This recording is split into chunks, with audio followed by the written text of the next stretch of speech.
श्री स्वामी समर्थ. प्रिय भक्तांनो, आज आपण बघणार आहोत दत्तावतारी श्री स्वामी समर्थ चरित्र अध्याय 2.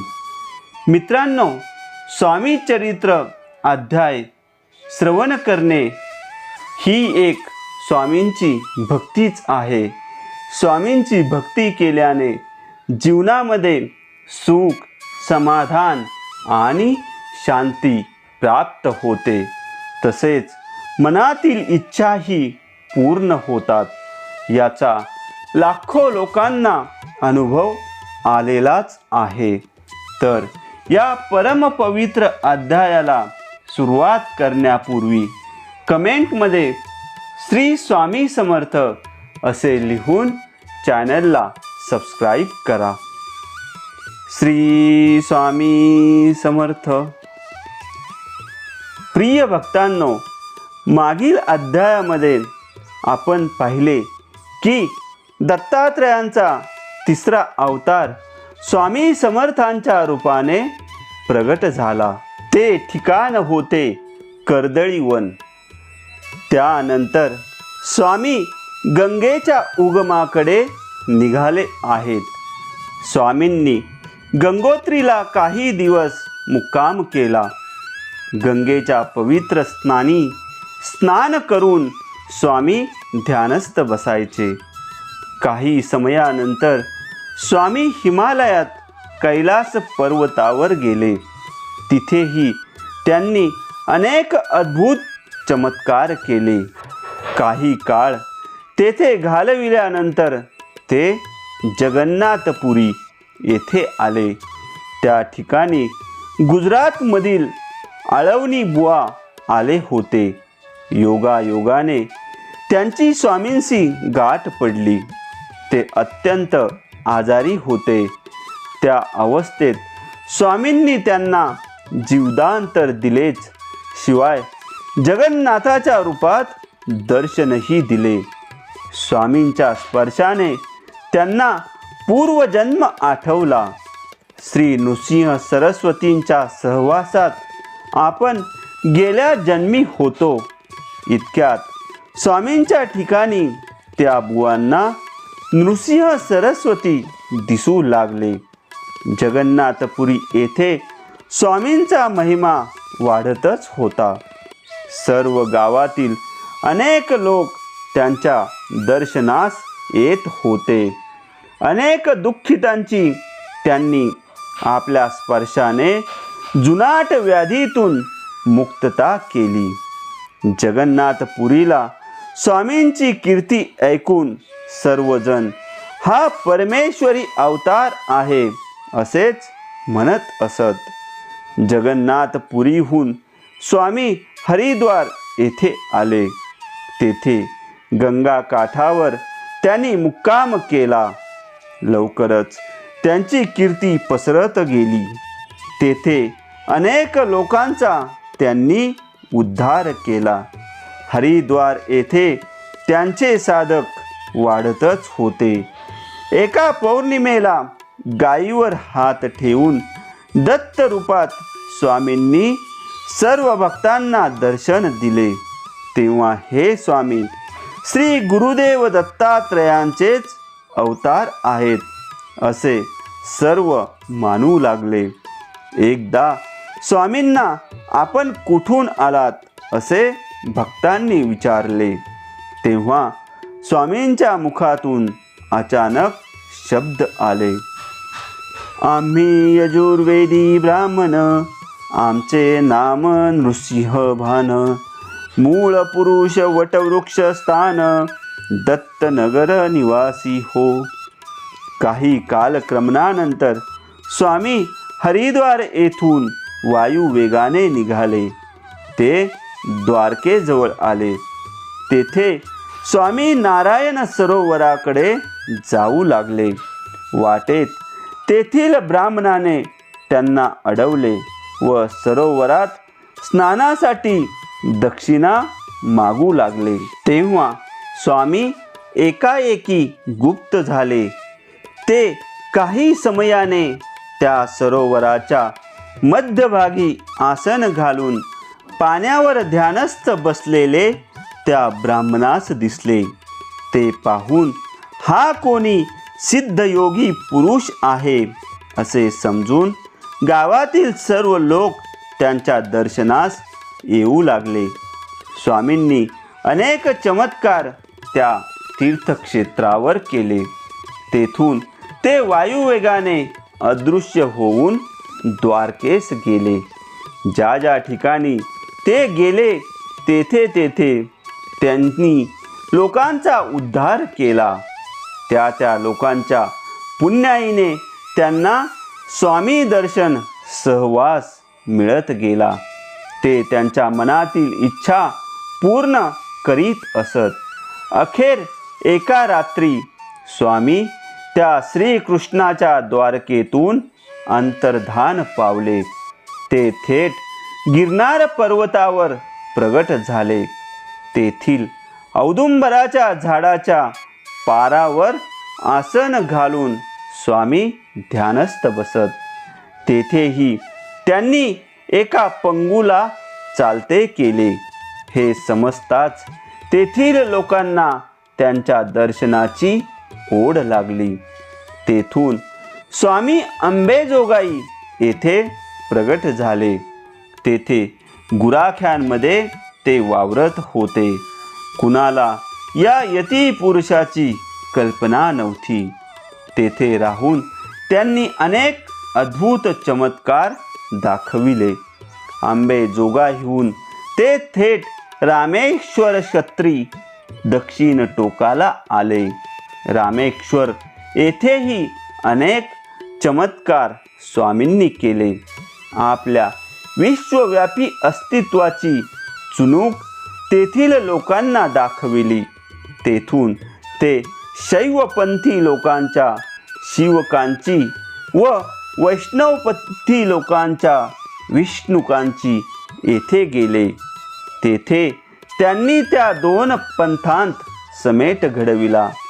हिमालयापासून स्वामींनी संचाराला सुरुवात केली.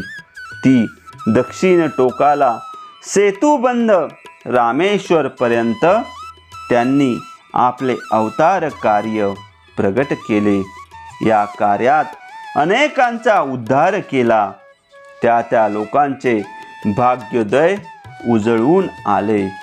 एका रात्री स्वामी रामेश्वरजवळ उभे होते. त्यांना लाकूड तोड्याची आठवण झाली. ज्याने वारुळावर घाव घातला व आपली समाधी भंग पावली.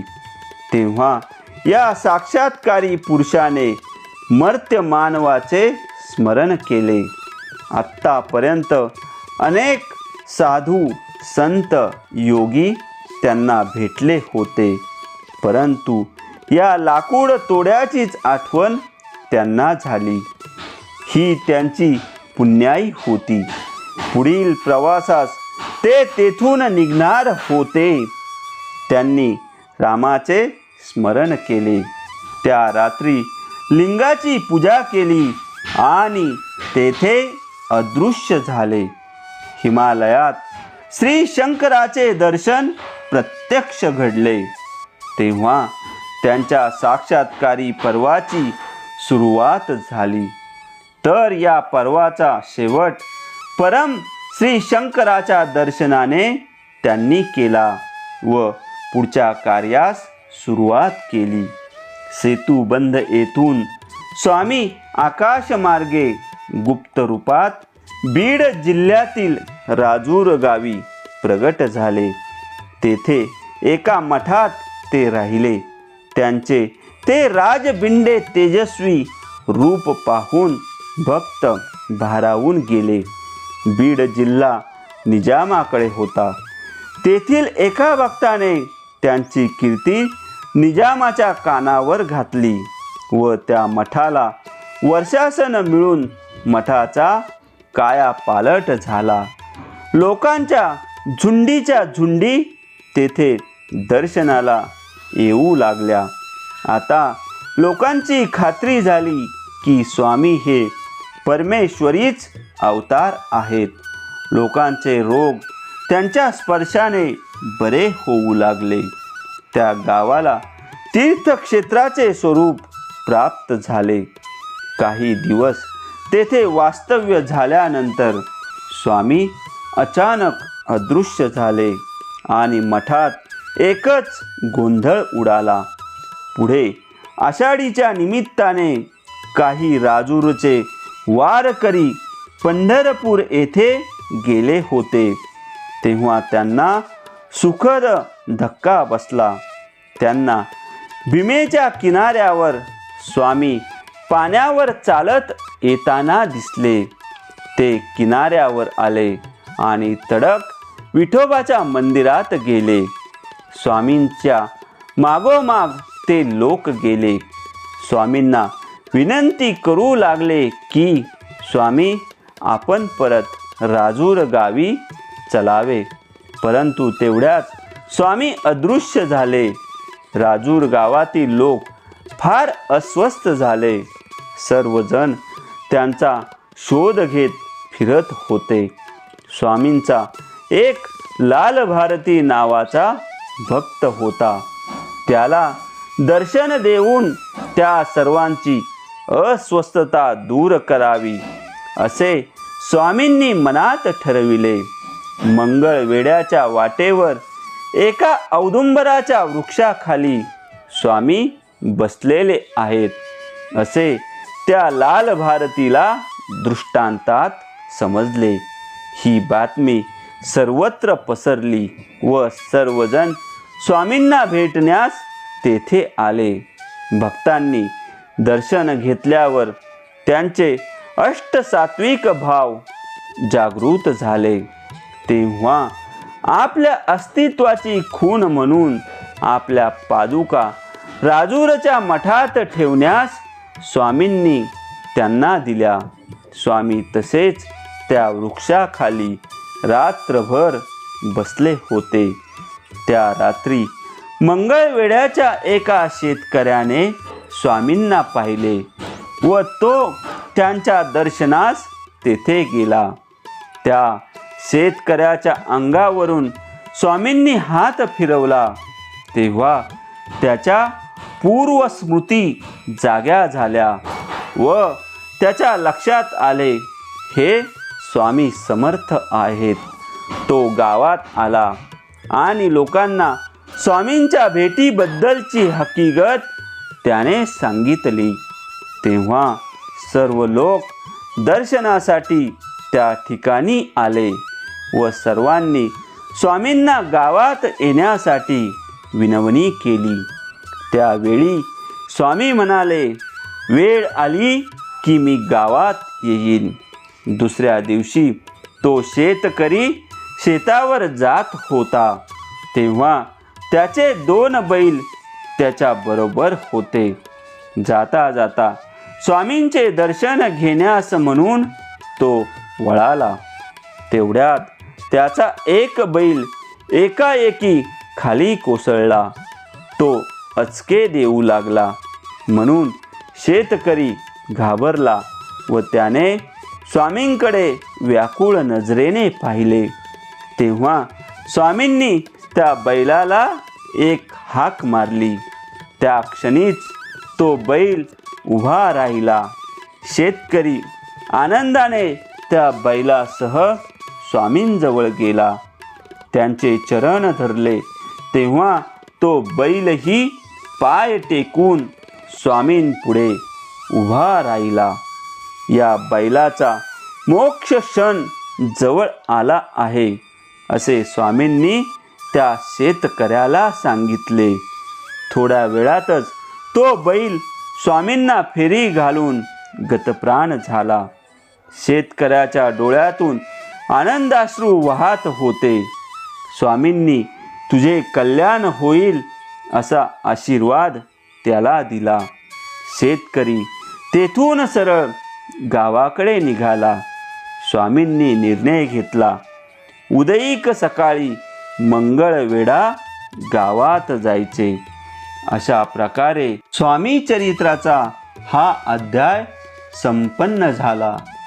भक्तांनो, पुढील अध्याय ऐकण्यासाठी चॅनलला सबस्क्राईब करा आणि कमेंटमध्ये लिहा. श्री स्वामी समर्थ.